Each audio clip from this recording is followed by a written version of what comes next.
చూస్ country delight, live better. ఇప్పుడే country delight app ని download చేసుకోండి. సినీ కార్మికుల డిమాండ్లు, సమస్యలు, గొడవ అనేది చినికి చినికి గాలివానగా మారుతోంది. అసలు వారి డిమాండ్లు ఏంటి? ఎక్కడ మొదలైంది ఈ వివాదం? ఛాంబర్ లో జరిగినటువంటి ఒప్పందం 30% పెంచాలి, 3 years తర్వాత 30% వేతనాలు పెంచాలనేటువంటిది వాళ్ళ డిమాండ్. ఆ వేతనాలు పెంచడానికి ఈ మధ్య కాలంలో వచ్చిన పెద్ద పెద్ద భారీ సినిమాలు కూడా ఫ్లాప్ అయ్యాయి. ఇలాంటి సందర్భంలో వీళ్ళకి వేతనాలు లాంటివి పెంచే అవకాశం. సినిమాల ఫ్లాప్లు అనేటువంటి నిర్మాతకు సంబంధించినటువంటి విషయం, కానీ కార్మికుల సంక్షేమం, కార్మికుల తాలూకు జీతాలు, వేతనాలు పెరగాల్సినటువంటిది దామాషా ప్రకారం పెరగాల్సినటువంటి అవసరం ఉంది. వేతనాలను పెంచాలనే తమ డిమాండ్ కు చిరంజీవి కూడా సపోర్ట్ చేస్తున్నారంటూ కొందరు ప్రకటన చేశారు. దాన్ని చిరంజీవి కూడా ఖండించారు. ఎందుకు కొంతమంది ఏమైనా చిరంజీవి గారి పేరుని వాడుకుంటున్నారంటారా? ఆయన సపోర్ట్ మాకుందని చెప్పుకోవటం అనేటువంటిది చెప్పుకుంటే ఒక చిరంజీవి గారు కూడా సపోర్ట్ చేస్తున్నారంట. ఈ షూటింగ్స్ బంద్ అవ్వడం ఇవన్నీ కూడా కార్మికుల మీద ఎంత ప్రభావం చూపిస్తాయో నిర్మాతల మీద కూడా అంతే ప్రభావం చూపిస్తూ ఉంటాయి. దీంతో కొంతమంది నిర్మాతలు వెళ్లి అక్కడ దుర్గేష్ గారిని కలిశారు, ఇటువైపు ఏమో కోమటిరెడ్డి వెంకటరెడ్డి గారిని కలిశారు.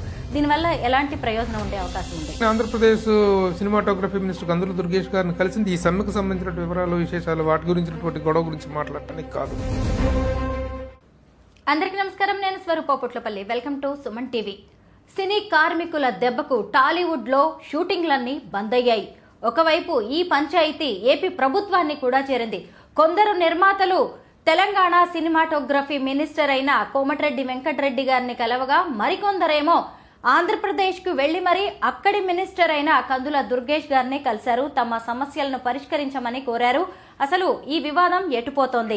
ప్రస్తుతం నాతో పాటు ఉన్నారు సీనియర్ ఫిల్మ్ జర్నలిస్ట్, క్రిటిక్ ప్రభు గారు. ఆయనతో మాట్లాడి ఈ సమ్మె గురించి అనేక విషయాలు తెలుసుకుందాం. నమస్తే ప్రభు గారు. మీరు కూడా చూశారు కదా, ఈ సినీ కార్మికుల డిమాండ్లు, సమస్యలు, గొడవ అనేది చినికి చినికి గాలివానగా మారుతోంది. అసలు వారి డిమాండ్లు ఏంటి? ఎక్కడ మొదలైంది ఈ వివాదం? వివాదం అనేటువంటిదే లేదమ్మా. 3 years బ్యాక్ ఛాంబర్ లో జరిగినటువంటి ఒప్పందం 30% పెంచాలి, 3 years తర్వాత 30% వేతనాలు పెంచాలనేటువంటిది వాళ్ళ డిమాండ్. ఆ వేతనాలు పెంచడానికి ఇప్పుడు ప్రస్తుతం 3 నెలల నుంచి వాళ్ళు ఫెడరేషన్ వాళ్ళు ఛాంబర్ని రిక్వెస్ట్ చేస్తున్నారు. ఏమైంది, మాకు 3 సంవత్సరాల తర్వాత పెంచుతా ఉన్నారు కదా, ఎందుకు పెంచట్లేదు, పెంచండి అని చెప్పేసి చేస్తున్నారు. కానీ ప్రస్తుతం ఉన్న పరిస్థితుల్లో ఏమాత్రం పెంచేటువంటి పరిస్థితులు లేవు. సినిమా నిర్మాణం అనేటువంటిది రకరకాలైనటువంటి ప్రాబ్లమ్స్ ఫేస్ చేస్తుంది. చిత్ర నిర్మాణమే కాదు, పంపిణీ కాదు, ప్రదర్శన కాదు, మొత్తం చిత్ర పరిశ్రమే సంక్షోభంలో ఉన్నటువంటి ఈ పరిస్థితుల్లో వేతనాలు పెంచడం అనేటువంటిది సాధ్యపడేటువంటి విషయం కాదు. కాబట్టి మేము పెంచలేము అనేటువంటిది వాళ్ళ వాదన. పెంచాలనేది వీళ్ళ డిమాండ్. ఈ రెండింటి మధ్య కాన్ఫ్లిక్ట్కి ఈ సమ్మెకు దారి తీసినటువంటి పరిస్థితి. ఈ మధ్య కాలంలో వచ్చిన పెద్ద పెద్ద భారీ సినిమాలు కూడా ఫ్లాప్ అయ్యాయి. ఇలాంటి సందర్భంలో వీళ్ళకి వేతనాలు లాంటివి పెంచే అవకాశం ఉంటుందా? సినిమాల ఫ్లాప్లు అనేటువంటి నిర్మాతకు సంబంధించినటువంటి విషయం, కానీ కార్మికుల సంక్షేమం, కార్మికుల తాలూకు జీతాలు, వేతనాలు పెరగాల్సినటువంటిది దామాషా ప్రకారం పెరగాల్సినటువంటి అవసరం ఉంది. కానీ పెరిగే పరిస్థితులు, పెంచే పరిస్థితులు లేవు. మూలిగే నక్క మీద తాటికాయ పడ్డట్టుగా ఉంటుంది మా పరిస్థితి ప్రస్తుతం. మేము పెంచలేము అనేటువంటిది వీళ్ళు. కొంత పెంచుతాం, అప్పటికి తర్వాత మన జరిగిన చర్చల్లో కొంత పర్సంటేజ్ పెంచుతాం, 15% పెంచుతాము, 10% పెంచుతాము, లేకపోతే 5 నుంచి 10%, 10 నుంచి 15%, ఈ విధంగా సంవత్సరానికి ఇంత చొప్పున పెంచుకుంటూ వస్తాము. టైం 30% పెంచడం అనేటువంటి సాధ్యపడదు అనేటువంటిది వాళ్ళు చెప్పినటువంటి మాట. వాటి మీద ఒక చిన్న ప్రతిష్టంభన అనేది కొనసాగుతుంది. చర్చలు విఫలమైనవి. మేము అడుగుతున్న డిమాండ్లు వేరు, ఇది వేరు అనేటువంటిది. కాబట్టి చర్చలు విఫలమైనవి, మేము బంద్కి వెళ్తున్నాం అనేటువంటిది వీళ్ళు ఫెడరేషన్ వాళ్ళు తీసుకున్నటువంటి ఫైనల్ డిసిషన్. కాబట్టి ఇప్పుడు పూర్తి స్థాయి బంద్. మొన్నటిదాకా 30% పే చేసి, వాళ్ళు అడిగినటువంటి 30% పే చేసి చేసుకునే వాళ్ళు చేసుకోండి అన్నారు. అలా కొన్ని జరిగినాయి కూడాను సమ్మె డిక్లేర్ అయిన దగ్గర నుంచి. కానీ ఈ రోజు నుంచి, నిన్న నుంచి తీసుకున్నటువంటి ఫైనల్ డిసిషన్లో మొత్తం పూర్తి స్థాయి బంద్ అనేటువంటి జరుగుతుంది చిత్ర పరిశ్రమలో. ఇప్పుడు వేతనాలను పెంచాలనే తమ డిమాండ్ కు చిరంజీవి కూడా సపోర్ట్ చేస్తున్నారంటూ కొందరు ప్రకటన చేశారు. దాన్ని చిరంజీవి కూడా ఖండించారు. ఎందుకు కొంతమంది ఏమైనా చిరంజీవి గారి పేరుని వాడుకుంటున్నారంటారా? అంటే ఇలాంటి సంక్షోభాలు తలెత్తినప్పుడు ఆయన సపోర్ట్ మాకుందని చెప్పుకోవటం అనేటువంటిది చెప్పుకుంటే ఒక చిరంజీవి గారు కూడా సపోర్ట్ చేస్తున్నారంట అనేటువంటి దాన్ని ప్రచారం చేసుకుంటూ జరుగుతుంది. కానీ నిజానికి ఈ విషయంగా చిరంజీవి గారిని ఎవరు ప్రత్యేకంగా కలిసింది లేదు, చిరంజీవి గారు ఎవరికి ప్రత్యేకంగా మద్దతు ప్రకటించింది లేదు. ఎందుకంటే సమస్య అనేటువంటిది 2 వైపుల నుంచి ఉంది. వీళ్ళ డిమాండ్స్లో న్యాయం ఉంది, వాళ్ళ నిస్సహాయతలోనూ న్యాయం ఉంది. కాబట్టి రెండింటికి ఒక మధ్య మార్గం ఏర్పడుతున్నట్టు ఈ సందర్భంలో ఎవరో చిరంజీవి గారిని కలిశారు, మేము చిరంజీవి గారిని కలిసాము, చిరంజీవి గారు మాకు మద్దతు పలికారనేటువంటిది ఈ స్వయం ప్రకటితమైనటువంటి ఇదే తప్ప చిరంజీవి గారు ఈ విషయంలో ఎప్పుడు ఆయన ఈ విషయాల్లో ఎప్పుడు ఇంటర్ఫీర్ అవ్వరు. ఆయన ఎందుకంటే ఆయన మొదటి నుంచి కూడా చిత్ర పరిశ్రమలో ఏదైనా ప్రాబ్లం వస్తేనో ఇష్యూ వస్తేనో వాటికి సంబంధించి ఇప్పుడు కరోనా వచ్చినప్పుడు కానీ అంతకుముందు ఏదైనా వార్ వచ్చినప్పుడు కానీ సంక్షోభ పరిస్థితులు కానీ వీటి సమయంలో స్పందించడం అనేటువంటిది మనం చూసాం తప్ప ఇలాంటి గొడవల విషయంలో ఇలాంటి స్ట్రైకులు సమ్మెల విషయంలో ఆయన కలగజేసుకునేటువంటి పరిస్థితి లేదు, అవసరము లేదు. అంటే ఎంప్లాయర్కు ఎంప్లాయీకి సంబంధించిన విషయాలు తప్ప వాటిల్లో ఆయన ఇంటర్ఫీర్ అయ్యేటువంటి అవకాశం అది. ఇప్పుడు మూవీ ఆర్టిస్ట్ అసోసియేషన్ ఎలక్షన్స్ ఉన్నాయి. ఆ ఎలక్షన్స్లో కూడా ఆయన పలానా వాళ్ళకి నేను సపోర్ట్ చేస్తున్నాను ఎప్పుడు ఎక్కడ ఎవరికి చెప్పలేదు. ఆయన ఏ విషయంలో కూడా అలాంటి స్టాండ్ ఆయన ఎప్పుడు తీసుకోరు. కాబట్టి ఆయన పేరు వాడుకుంటున్నారు కాబట్టి ఆయన ఆ స్థాయిలో స్పందించి ట్వీట్ ఇవ్వటం అనేటువంటి జరిగింది. ఇంకొక వైపు చూసినప్పుడు అసలు ఈ సమ్మె కావచ్చు, ఈ షూటింగ్స్ బంద్ అవ్వడం, ఇవన్నీ కూడా కార్మికుల మీద ఎంత ప్రభావం చూపిస్తాయో నిర్మాతల మీద కూడా అంతే ప్రభావం చూపిస్తూ ఉంటాయి. దీంతో కొంతమంది నిర్మాతలు వెళ్లి అక్కడ దుర్గేష్ గారిని కలిశారు, ఇటువైపు ఏమో కోమటిరెడ్డి వెంకటరెడ్డి గారిని కలిశారు. దీనివల్ల ఎలాంటి ప్రయోజనం ఉండే అవకాశం ఉంది? ఆంధ్రప్రదేశ్ సినిమాటోగ్రఫీ మినిస్టర్ కందుల దుర్గేష్ గారిని కలిసింది ఈ సమ్మెకు సంబంధించిన వివరాలు, విశేషాలు, వాటి గురించినటువంటి గొడవ గురించి మాట్లాడటానికి కాదు.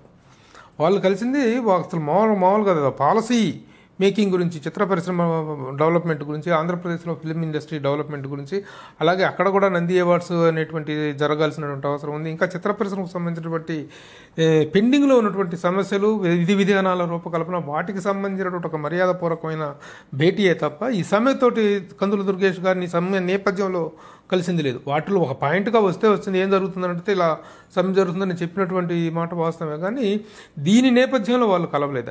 ఆయన కలిసింది కేవలం మర్యాదపూర్వకమైన భేటీ. At the same time policy making ముందు ఎలా చిత్ర పరిశ్రమ, తెలుగు చిత్ర పరిశ్రమ ఉంటుంది, ఆంధ్రప్రదేశ్ గవర్నమెంట్ నుంచి ఎలాంటి సహకారాన్ని ఆశిస్తుంది, ఎలాంటి ప్రయోజనాలని వీళ్ళు ఒక రూపకల్పన చేసేసి వాళ్ళు ఆయన ఒక నివేదిక ఇవ్వబోతున్నారు, ఆ వాటి మీద విషయాలను చర్చించడానికి మాత్రమే కలిశారు. ఇది ఈ సమ్మెతో సంబంధం. అయితే ఇక్కడ సినిమాటోగ్రఫీ మినిస్టర్ గారితో మాత్రం జరుగుతున్నటువంటి చర్చలు జరుగుతున్నాయి.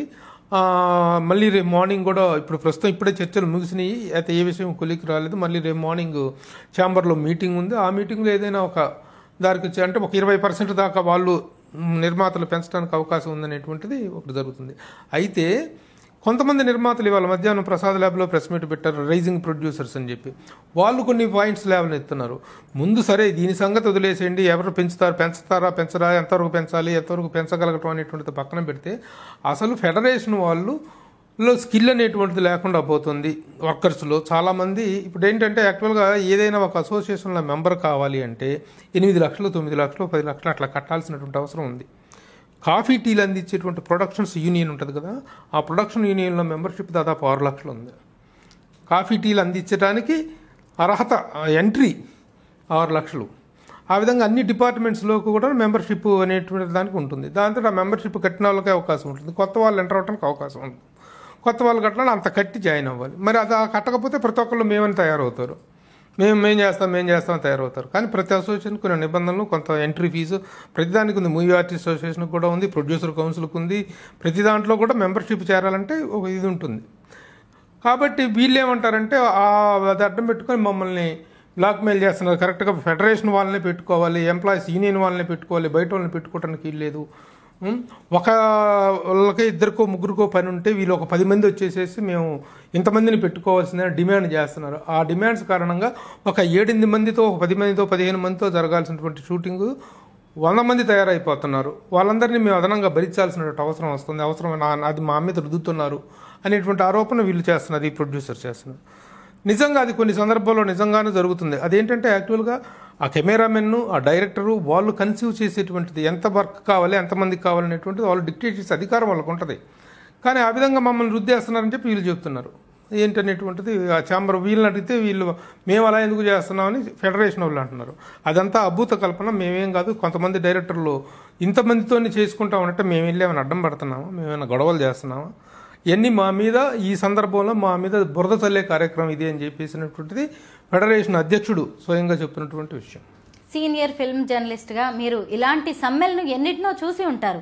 ఇప్పుడు ఈ సమ్మెను వాళ్ళు ఎలా విరమించాలంటారు? శాంతి చర్చలు ఎవరు జరపాలి, ఎవరు పెద్దన్నగా వ్యవహరించాల్సిన అవసరం ఉంది? అటువైపు కార్మికుల ఫెడరేషన్, ఇటువైపు ఛాంబర్ తప్పితే మధ్యలో ఒక వ్యక్తి మాట విని ఒక వ్యక్తి లీడ్ తీసుకొని చేసేటువంటి పరిస్థితి లేదు.